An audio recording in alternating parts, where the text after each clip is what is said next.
Parce qu'ils veulent avoir de l'argent. Parce que dans 20 mois, vous devez faire le bilan de votre magistère. C'est pour cela que je m'adresse à vous.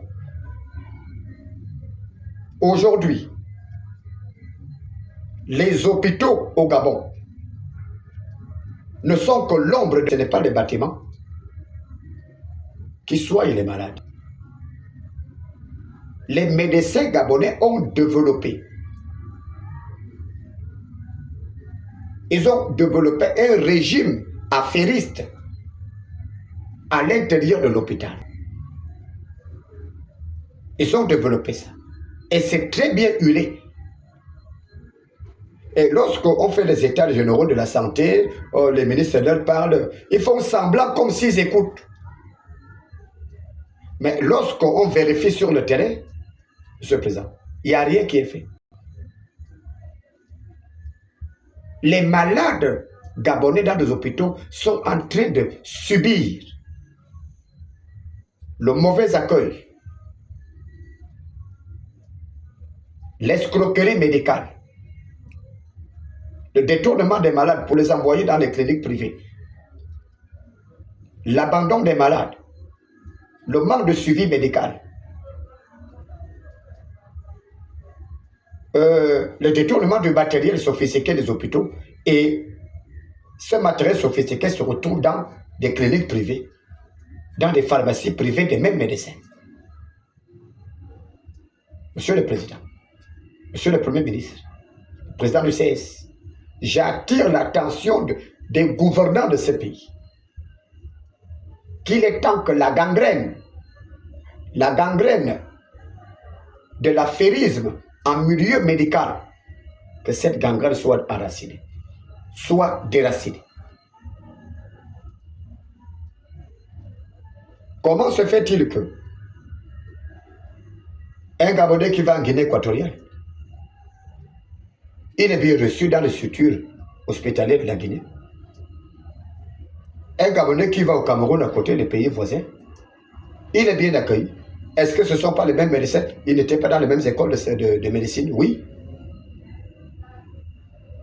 Aujourd'hui, les Gabonais sont obligés d'aller aller en Guinée équatoriale, au Cameroun, en prenant tous les risques pour recevoir une offre de soins acceptable.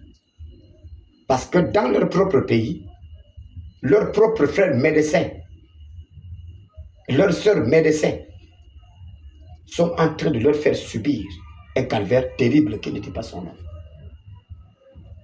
C'est pour cela, monsieur le président de la transition, général de brigade,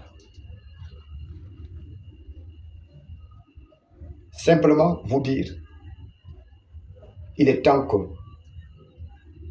ce que le président Omar Bongo n'a pas pu faire, ce que le président Ali aujourd'hui, qui est traité de tous les noms d'oiseaux, alors que ce sont les mêmes médecins qui beaucoup étaient ses collaborateurs, beaucoup étaient ses conseillers,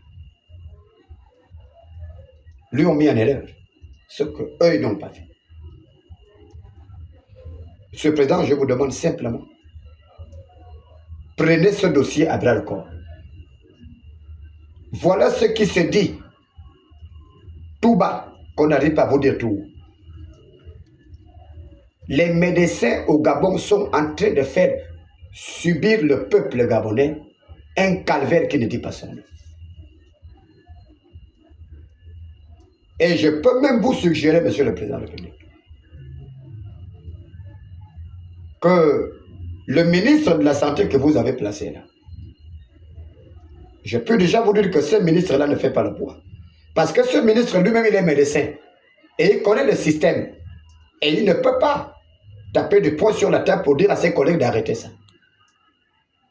Je vous suggère même de mettre un général poignant qui va réunir ces médecins et tous ceux qui ont des cliniques privées, Monsieur le Président, tous les médecins qui ont des cliniques privées, Monsieur le Président, demandez-leur simplement de déposer la blouse du public et qu'ils aillent gérer leur clinique privée chez eux.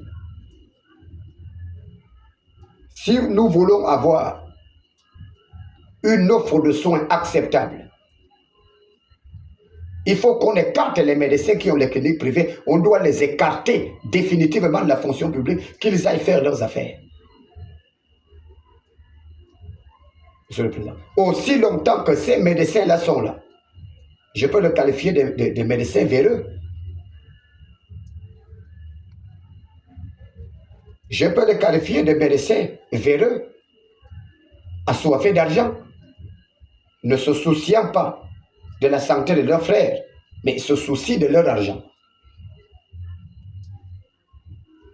Donc voilà, Monsieur le Président de la République, Monsieur le chef du gouvernement, voilà le problème que nous avons.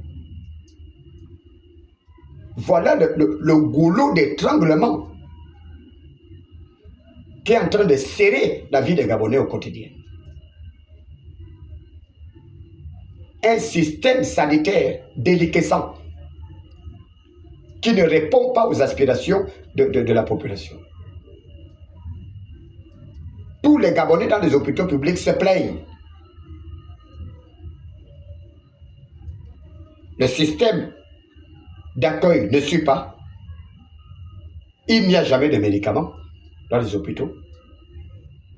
On ne sait pas ce qui se passe. Il y a une agence pharmaceutique qui ne sait pas. Les structures publiques n'ont jamais de médicaments. Et pourtant, nous voyons comment l'OMS envoie des conteneurs de médicaments, comment les politiques font des dons de médicaments. Mais au final, tous ces médicaments-là sont détournés pour garnir les étagères des pharmacies privées et des cliniques privées. Voilà la réalité, Monsieur le Président. Et quand ça ne marchera pas, mais les Gabonais vont vous accuser que c'est vous qui gérez le pays et les Gabonais ne sont pas bien traités dans les pharmacies, ne sont pas bien traités, etc. etc. Aujourd'hui, dans l'hôpital public, lorsque tu as un document dans l'AMGS, les médecins ne sont pas contents. Parce qu'ils savent qu'ils n'auront rien. Mais lorsque il n'y a pas une carte dans l'AMGS, ils se frottent les mains, ils savent qu'ils vont prendre de l'argent chez le patient. Donc, du coup, Monsieur le Président de la République, chef de l'État, général de brigade, Brice Clotaire Oldegui-Nguema, avec tout le respect que je vous dois, du travail que vous avez abattu, un travail remarquable que vous avez abattu le 30 août. Mettez l'accent sur la problématique des médecins du Gabon. Si on a une loi, donc le Parlement a voté une loi qui permet aux médecins du Gabon de faire en même temps de traiter les patients aux structures publiques et en même temps d'ouvrir les cliniques privées, qu'on nous fasse cette loi-là, qu'on nous la montre. Et si cette loi-là est là, qu'on abroge cette loi-là. Parce que cette loi-là ne cadre pas avec le social gabonais.